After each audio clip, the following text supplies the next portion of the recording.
Hey everyone, welcome back to the Chris and Rob Productions channel, or welcome to the Chris and Rob Productions channel. I am Chris. And Ralph. And right now, Ralphie, we're going to be doing our spoiler review for Ant-Man and the Wasp Quantumania. So we saw the movie last night, Thursday night. It was a 6 o'clock showing, packed theater.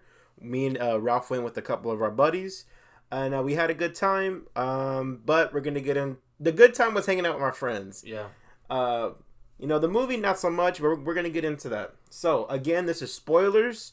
So, we will be going into plot details, characters that weren't in the trailer, and just full-on spoilers. All right, Ralphie. So, last night, in our out-of-theater reaction, you were a little bit more positive than I was, right? Yeah. Yeah, like for now, though, until I do some more rewatches. Rewatches? Okay. All right, so a quick spoiler run through, or like a quick run through the movie, the synopsis. So we meet up with Scott Lang. He's still living in San Francisco with Hope and his daughter Cassie, and then you have Hank and Janet.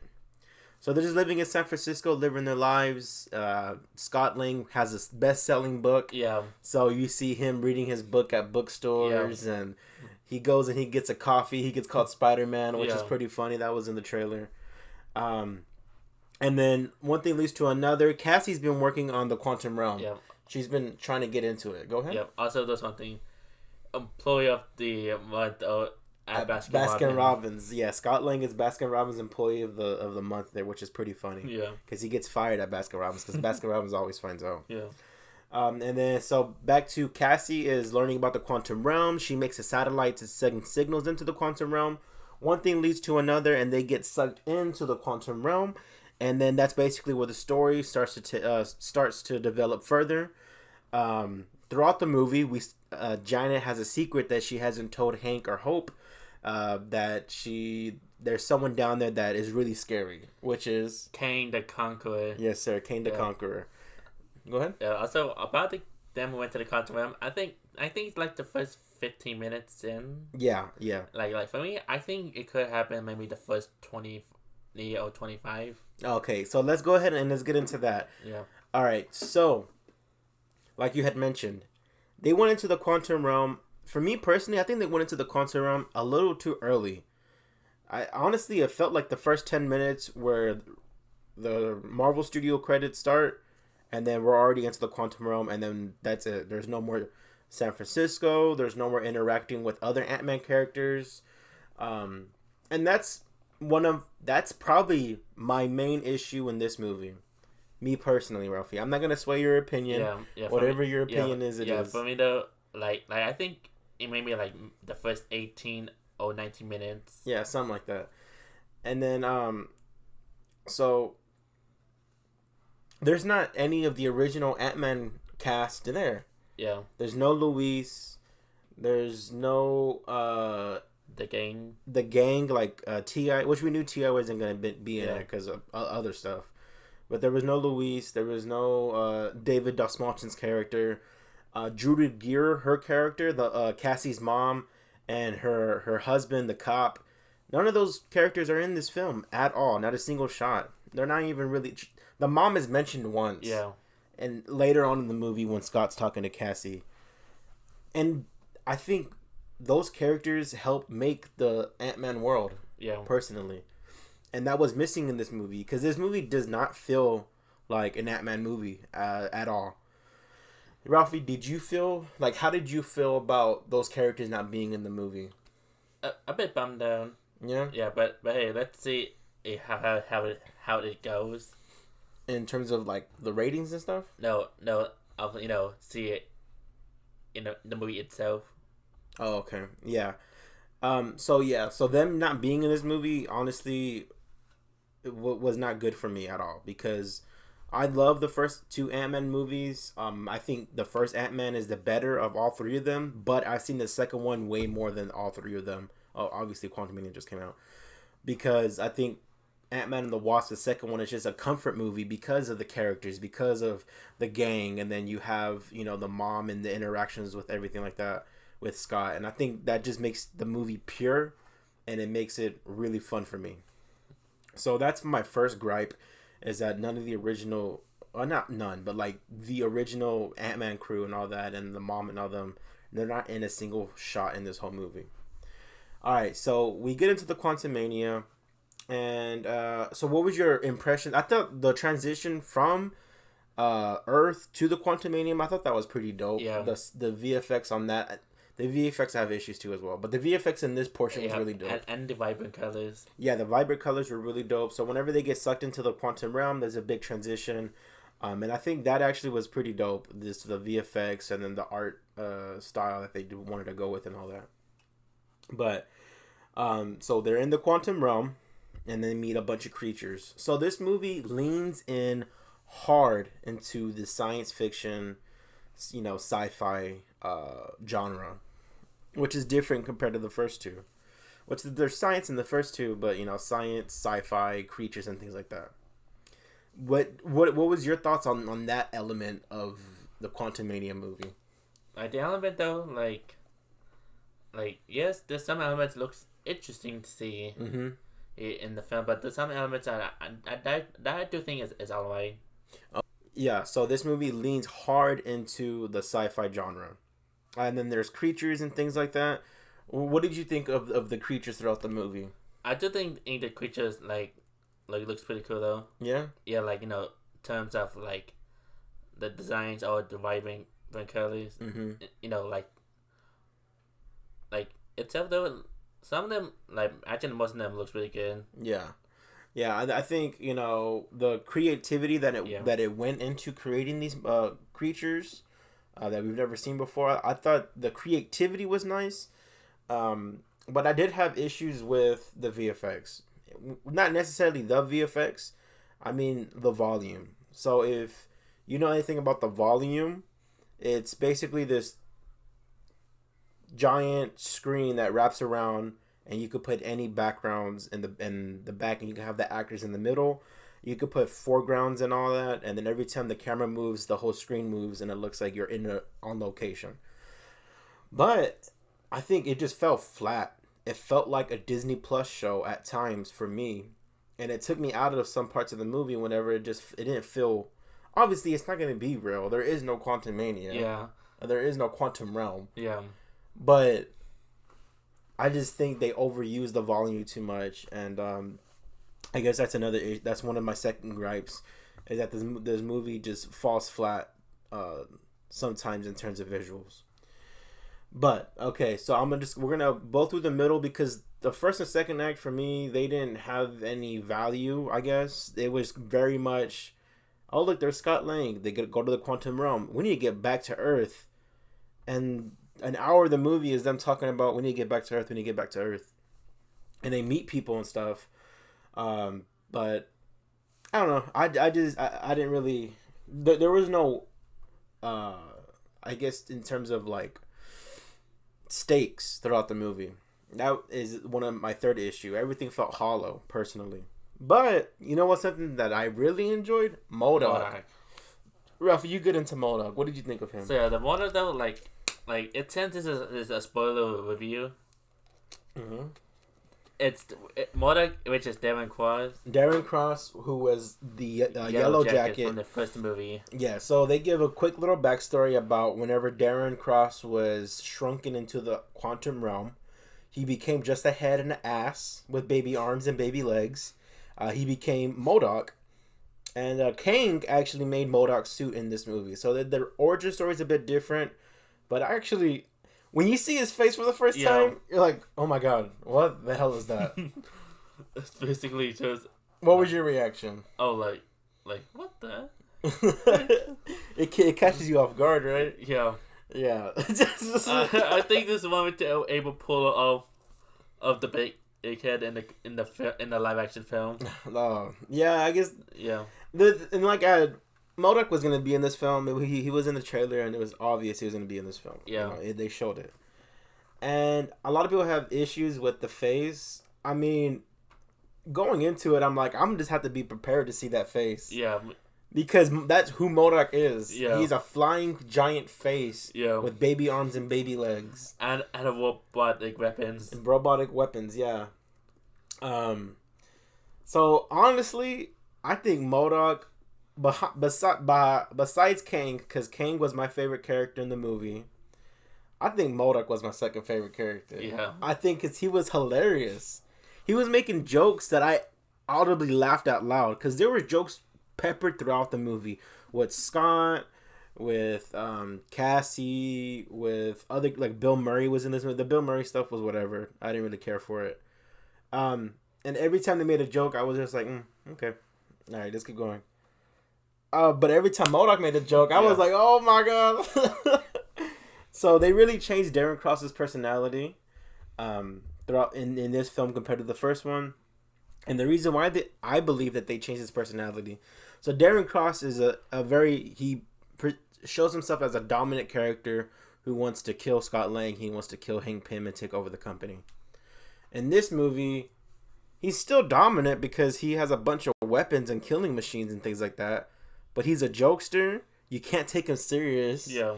And it's just how he is, because throughout time of him being on the quantum realm,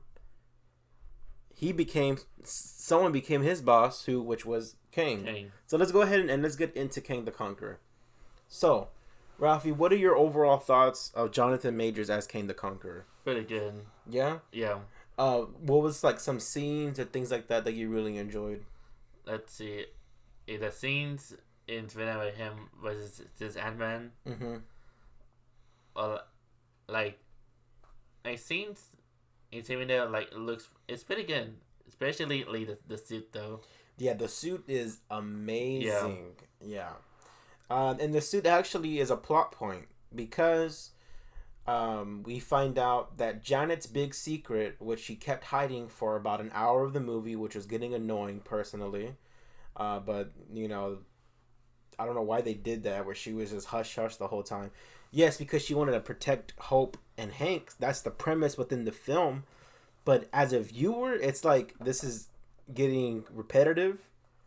Can we should just go ahead and say what it is? Or she mentions it at the beginning of the film, or when they get to the quantum realm, that I don't want to tell you this. Don't mention it at all. And then it gets brought up again, and then she finally has to confess it. That's whatever. But Kang's suit, he crash lands into the quantum realm. Janet is there, and she's there to help him build his ship again, which is basically his time traveling chair, which can, or not time travel, but he can cross multiverses. Yeah. And then she helps him repair the chair. Whenever she finally repairs the chair, she finds out that he's actually the Conqueror. He's not a good guy, and that he was actually exiled from the other Kang variants, and that his suit is what gives him his powers. So that suit is badass. Yeah, it is. Yeah. So the whole, I guess the second half of this movie, Cassie gets captured by Kang and MODOK. She becomes a prisoner, and Kang tells Scott, I need you to go get basically it's a battery powered little sphere that can jumpstart his chair because Janet destroyed it in a flashback. So Ant-Man goes down into this crazy quantum looking absorbing field, which he has to go down there, find the giant power battery, shrink it down so that Kang can grab it and then put it into his ship. Yeah. Let's get into that sequence whenever Ant-Man is down there. Yeah. So go ahead and get into that, because I think that's a pretty fun scene. Yeah. So after made a possibility that happened, and that involved multiple Ant-Man, thousands, including one of Scott Lang wearing a Baskin-Robbins outfit. Yes, so in this area that Ant-Man's in, it's called the possibility conundrum, not conundrum, but something like that. And basically, Ant-Man multiplies into thousands of himself, and every single version of himself is a different possibility of what can happen when he's down there. And one possibility is that he works at Baskin Robbins again. So that was pretty funny. Honestly, I think Paul Rudd is okay throughout the film. I like him in more of the first two, but him down there interacting with himself, I thought that was my favorite Ant-Man scene. And then not Janet, but Hope goes down to help him. Yeah. They finally shrink it, and then Kang goes and grabs the power battery. And Kang breaks his word because he's a villain. And then he takes Cassie. Did he take Cassie? Who does he take? He takes Janet. I'm sorry. He takes Janet. And then that jumpstarts the third act. Now they have to basically go save Janet. And stop Kang from jumping to Earth, because when he jumps to Earth, he's gonna conquer it. Yeah. He's gonna conquer all the timelines and things like that. The third act is a big CG fight, which is expected. It's a Marvel movie, which is fine because a lot of big CG fights, like an Endgame or like an Infinity War, I'm invested in. But in this movie, I was not invested at all because I didn't feel that the plot or that the character developments throughout the film really aided the story at all. But that's neither here or there, because I think overall, I think the fight scenes were pretty dope. Yeah. Ant-Man turns into Giant Man. Yeah. Cassie fights MODOK. Yeah.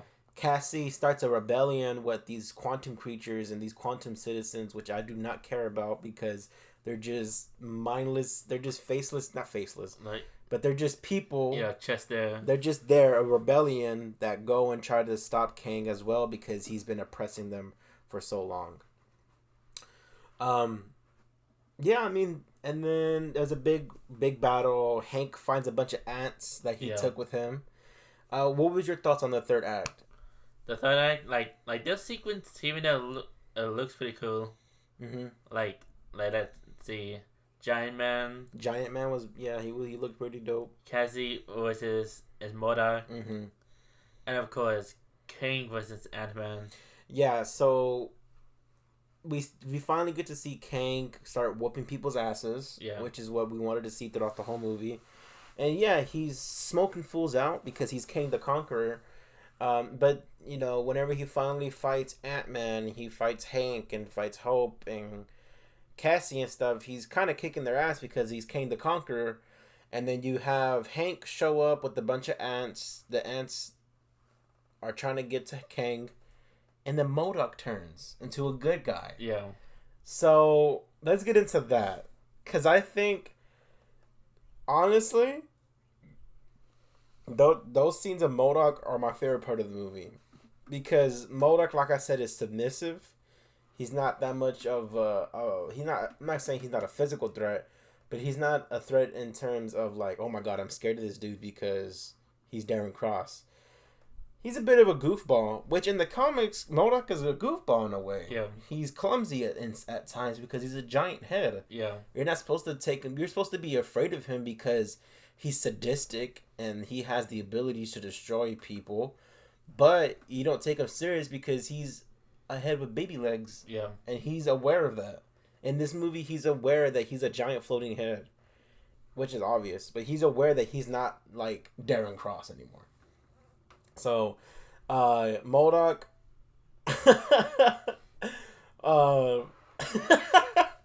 he fights Cassie. Yeah. And I don't remember what happens, how she gets one up on him. I don't remember what she does. She does something.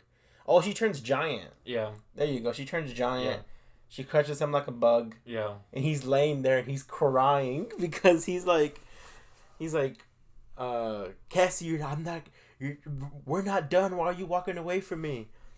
And then Cassie's like, dude, just stop. Look at you. You look so sad right now.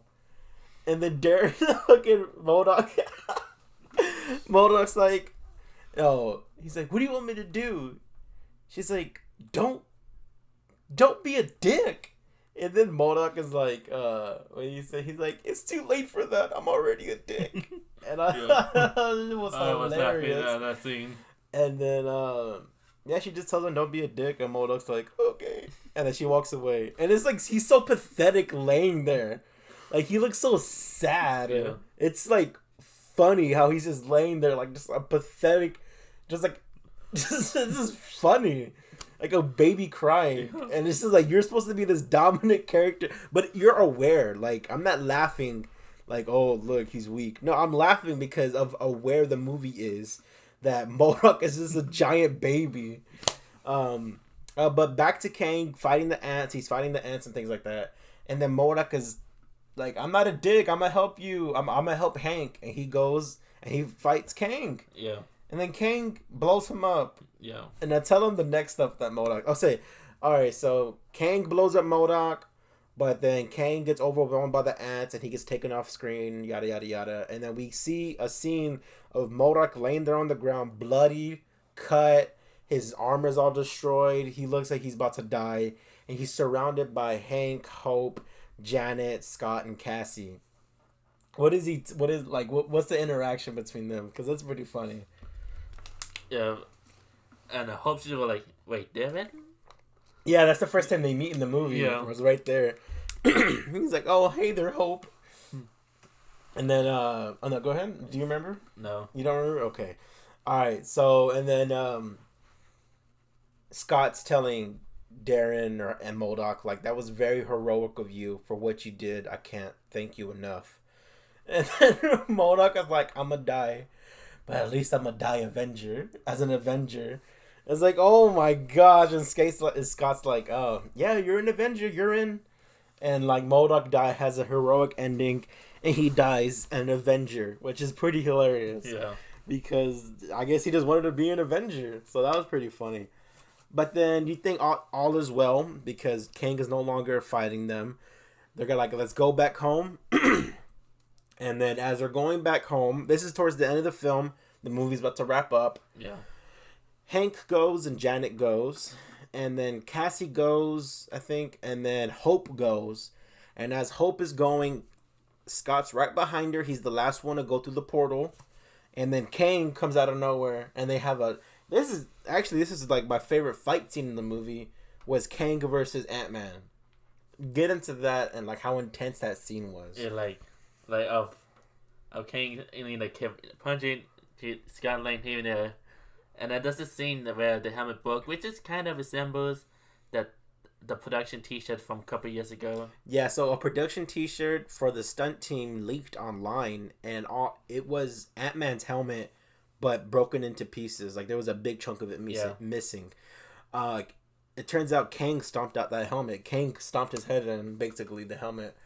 And then we just see this dope-ass fight scene, which they showed in the trailer.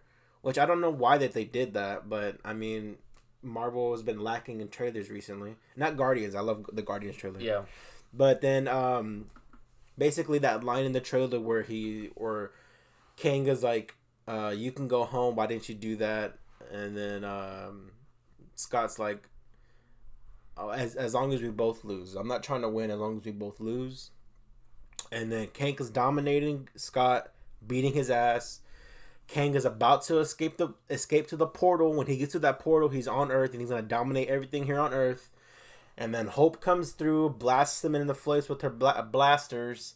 He lands on the battery thing, and then he gets sucked in. The portal gets exploded. Hank and Scott are left in the quantum realm, but then literally like a minute later, a new portal opens up, which I don't understand how. They did it, but whatever. They go back home, and that's the end of the movie, basically. Yeah. We see Scott back here on San Francisco, back in Earth. He's doing a monologue, which is like, oh, we saved everyone.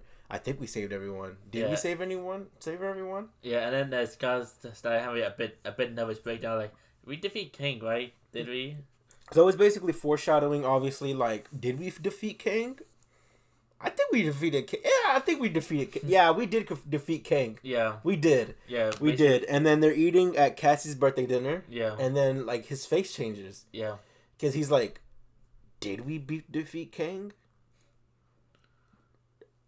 I think we did, and then the credits roll. And that's the end of the movie. But I think that's one way we should have ended if we kind of noticed a variant. Yeah, so a buddy of mine, after the movie ended, where we're talking to him, and he's like, you know what would have been doper? If, as they're sitting at the restaurant, if there's a Kang variant, right? Yeah. And then you said it too after him. Yeah. You said it as well. I was like, oh, yeah, both right. Yeah. I was like, what the hell? So that's actually pretty dope. That would have been enhanced the ending, but...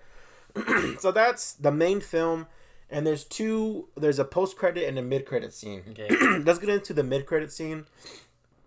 Basically, We're seeing 3 Kang variants. One looks like a King Tut type of guy with the the Egyptian headdress. The other dude looks like I don't know what he looks like. Kind of like a priest, maybe. I don't know. I think he has face paint. And then the other one is like some futuristic cyborg type of thing. And they're basically saying that Kang died. Okay, he died, which is the Jonathan Majors we've seen throughout the whole movie. But we need to have a massive meeting, and then we see a bunch of Kangs start popping up. Yeah, they start cheering, which was kind of fun. Yeah, and the cheering part, it kind of resembles a page from one of the comics. I seen that page today. Yeah, I was like, that's pretty dope.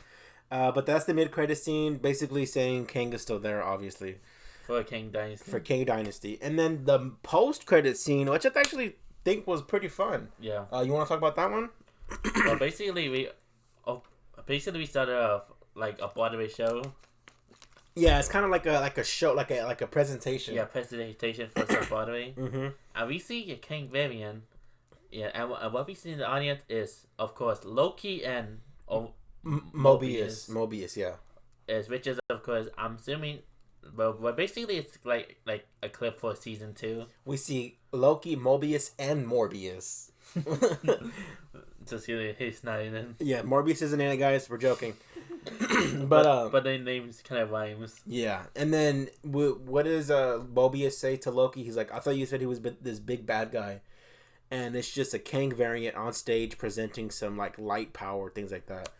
And then Loki's like, well, he is. And then it's Loki's face, and then that's it. So that's the mid and the post-credit scenes. I think the second one's better than the first one. I think they're both fine. They're both kind of silly. Actually, the second one's not silly at all, me personally. The first one's a bit silly towards the end whenever they're all cheering and screaming because it looks like they're having fun. But, I mean, it is what it is. Overall, last night I gave this movie a 6 to a 6.5. Right now, after sitting on it throughout the day and thinking overnight, I think I'm gonna go between a 5.5 and a 6. I'm gonna bump it down, and 5.5 to a 6. Obviously, that's not a single score, but because I think it's a 6, but after thinking about it, there's a lot of more issues that I'm having about it. So I'm gonna go about a 5.7. That's what I'm gonna give it. A 5.7. It's not horrible, but it's not good either. You? For me, though, between maybe a 6 or a 7. Okay, so last night you gave it a 7. Yeah. So that right now, that's what you're feeling? Yeah. Okay, that's fair. All right, Ralph. Well, anything else you want to talk about before we finish? The popcorn? Yeah, show them that. So yeah, here's a closer look on the popcorn that we got last night at a theater that we went to. They were selling this popcorn, and they were selling a cup, but the cups I think's in the kitchen. I don't know. Actually, the cup's in. Oh, the cup's in there. Oh, what the heck? Oh, cool. All right, I'll show them the cup. And the cup has this. Go ahead and give it a quick run around. The cup's actually pretty dope. Yeah. And then we have the bucket. Let me see them. The bucket has a top lid, which I think that's pretty dope. And then let me show them get a closer look at the bucket. You have Cassie right there. You got Hope right there, and then you got Scott right there. And it's barely metallic and things. Oh! I didn't even notice the bottom. That's cool. Anyways, that's our scores. That's our overall thoughts on the movie. Where does it rank in MCU? I don't know. There's so many projects at this point.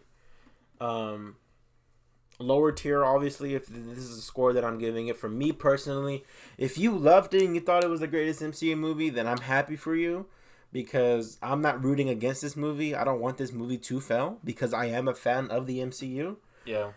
But not everything's gonna work, and this movie did not work for me. But guys, what did you think? Some thoughts. Do you agree with us? Do you disagree with us? We want to hear them down below. But that's pretty much it, guys. Hope you enjoyed this review. Please like, share, and subscribe. Yes, sir. But that's pretty much it. And guys, as always, I am Chris. And Ralph. And we will catch y'all next time. Peace.